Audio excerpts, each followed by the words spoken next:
తిరిగి BCN news కి స్వాగతం. తిరుమల శ్రీవారిని కేంద్ర మంత్రి పీయూష్ గోయల్ దర్శించుకున్నారు. వీఐపీ విరామ సమయంలో కుటుంబ సభ్యులతో కలిసి స్వామివారి సేవలో పాల్గొని మొక్కులు చెల్లించుకున్నారు. దర్శనానంతరం రంగనాయకుల మండపంలో వేద పండితులు వేద ఆశీర్వచనం అందించగా ఆలయ అధికారులు స్వామివారి తీర్థప్రసాదాలు అందజేసి పట్టు వస్త్రంతో సత్కరించారు. దేశంలో బొగ్గు ఉత్పత్తిని పెంచుతామని, ఖనిజాలను వెలికితీసేందుకు కృషి చేస్తామని కేంద్ర మంత్రి కిషన్ రెడ్డి పేర్కొన్నారు. ఢిల్లీలో కేంద్ర బొగ్గు గనుల శాఖ మంత్రిగా ఆయన బాధ్యతలు స్వీకరించారు. అనంతరం ఆయన మీడియాతో మాట్లాడారు. దేశంలో 10 ఏళ్ల క్రితం విద్యుత్ కొరత ఉండేదని, గడిచిన 10 ఏళ్లలో ప్రధాని మోదీ ఆ సమస్యకు చెక్ పెట్టారని అన్నారు. దీనికి ప్రధాన కారణం బొగ్గు ఉత్పత్తి పెరగడమేనన్నారు. ప్రధాని ఎంతో నమ్మకంతో తనకు 2 శాఖలు అప్పగించారని, ఆయన నమ్మకాన్ని నిలబెట్టేలా పనిచేస్తానని తెలియజేశారు.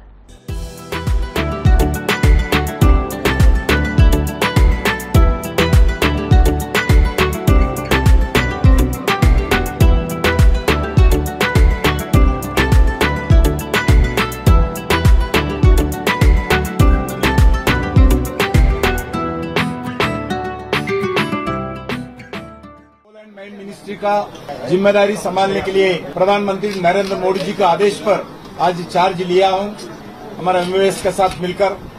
अभी तक प्रहलाद जोशी जी, उससे पूर्व पीयूष गोयल जी, प्रधानमंत्री जी के मार्गदर्शन पर इस डिपार्टमेंट को आज एक इम्पोर्टेंस लाने के लिए प्रयास किया है।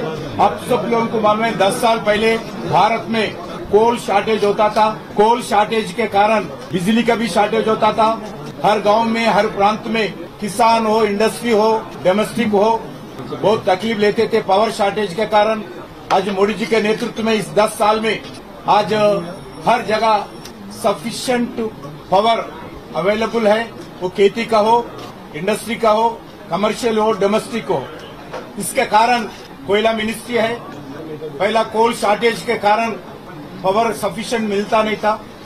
आज पावर हो, एनर्जी हो, कोयला मिनिस्ट्री के द्वारा होता है।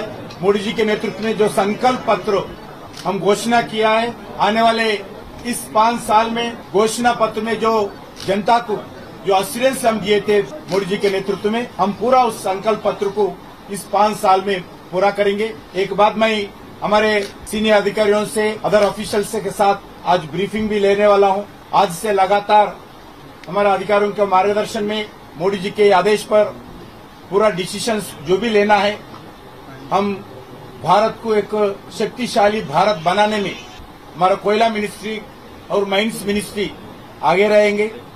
आने वाले इस 5 साल पूरा डेडिकेशन के साथ, डिटर्मिनेशन के साथ, डिसिप्लिन के साथ, डिवोशन के साथ हम काम करेंगे।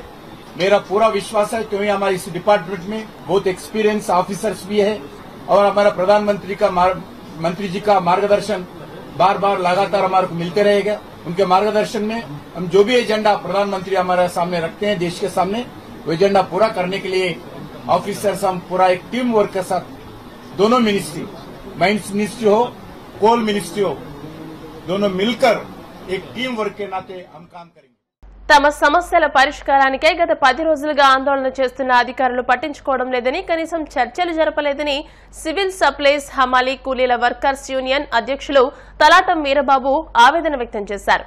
కాకినాడ కలెక్టరేట్ ఆవరణలోని సివిల్ సప్లైస్ కార్యాలయం ఎదుట ఏఐటీయూసీ జిల్లా ప్రధాన కార్యదర్శి తోకల ప్రసాద్ తో కలిసి హమాలీ కూలీలు నిరసన కార్యక్రమాన్ని చేపట్టారు. అనంతరం సివిల్ సప్లైస్ డిఎం బాల సరస్వతిని కలిసి వినతిపత్రాన్ని అందజేశారు. ఈ నెల 20వ తేదీ నుండి హమాలీ కూలీలు సమ్మెకు దిగుతున్నట్టు వారు వెల్లడించారు.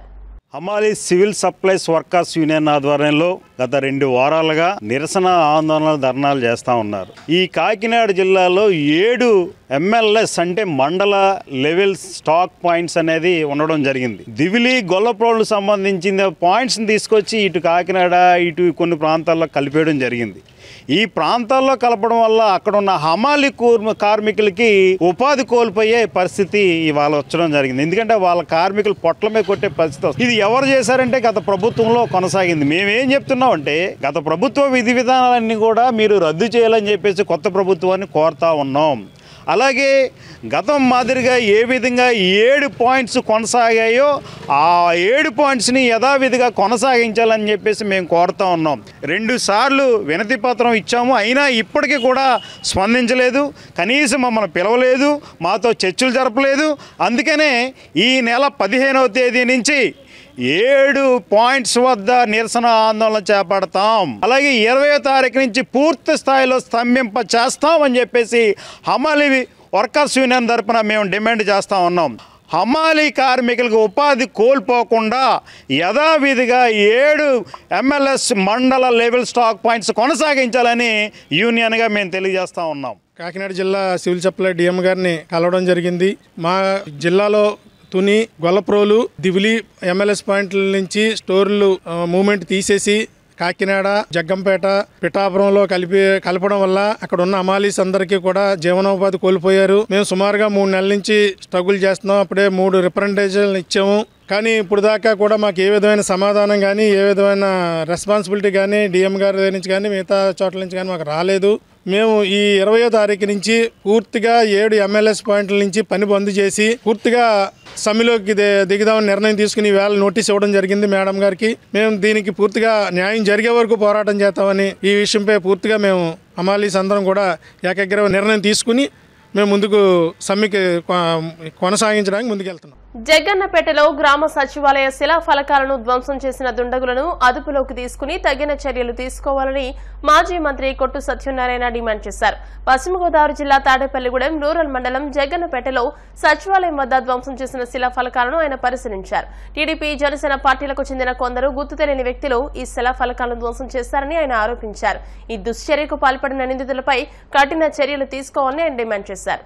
జూన్ 12వ తారీఖు నూతన ప్రభుత్వం ముఖ్యమంత్రిగా నారా చంద్రబాబు నాయుడు ప్రమాణ స్వీకారం చేశారు. మంత్రులు ప్రమాణ స్వీకారం చేశారు. జగన్పేట గ్రామంలో డీజేలు పెట్టి ఈ గ్రామానికి సంబంధించిన జనసేన, తెలుగుదేశం నాయకులు, కార్యకర్తలు ఊరేగింపుగా వచ్చి ఈ సచివాలయంలో ఎంతో ప్రతిష్టకరంగా ఊరందరికీ, ఊరి ప్రజలకి సేవ చేయడానికి, ఊరు కదలకుండా వాళ్ళకి కావాల్సిన పనులన్నీ నెరవేర్చడానికి మరి అలాంటి ముఖ్యమంత్రి వైఎస్ జగన్మోహన్ రెడ్డి గారు ప్రతి గ్రామంలో కూడా సచివాలయాలు, రైతు భరోసా కేంద్రాలు, అలాగే విలేజ్ హెల్త్ క్లినిక్లు, డిజిటల్ లైబ్రరీలు, అన్ని భవనాలని నిర్మాణం చేసి ప్రజలకు అందుబాటులోకి తీసుకొస్తే ప్రజలకి అనేక ప్రలోభాలు పెట్టి మరి ఓట్లు వేసుకుని నెగ్గారు.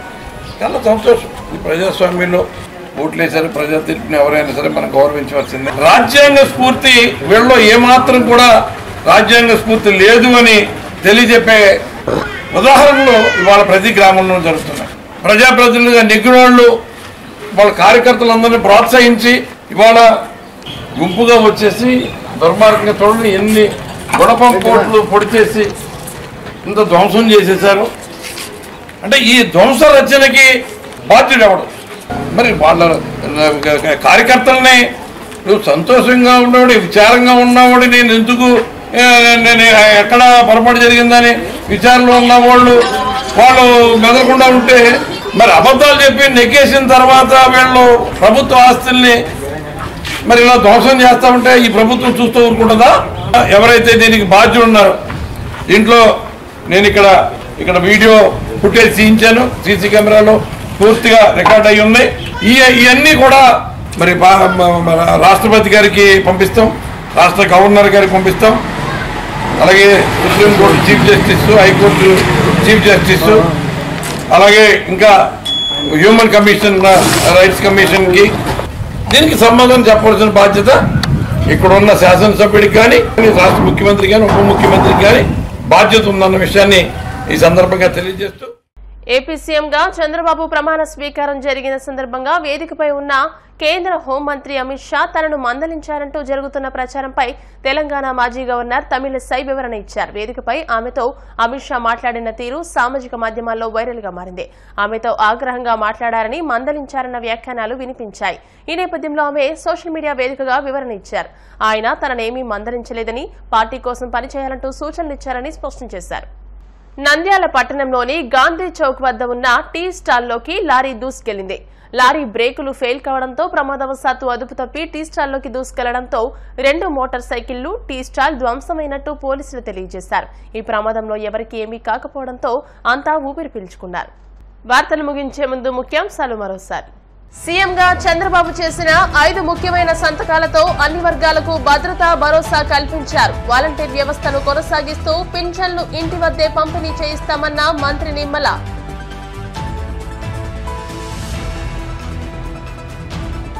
ఈవీఎంలలో ఖచ్చితంగా గోల్మాల్ జరిగింది. ఓట్ల అవకతవకలపై వీడియో రిలీజ్ చేసిన ధర్మవరం మాజీ ఎమ్మెల్యే కేతిరెడ్డి వెంకటరామిరెడ్డి.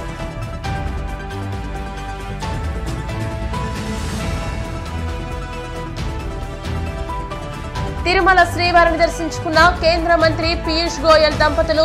ఆలయ మర్యాదలతో స్వాగతం పలికిన అధికారులు.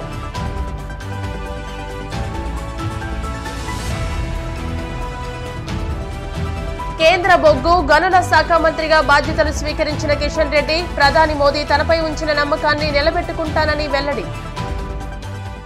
ఈ వార్తలు ఇంతటితో సమాప్తం. మరిన్ని వార్తా విశేషాలతో నెక్స్ట్ బులెటిన్ లో మళ్ళీ కలుసుకుందాం. అంతవరకు సెలవు. నమస్కారం. చూస్తూనే ఉండండి BCN న్యూస్.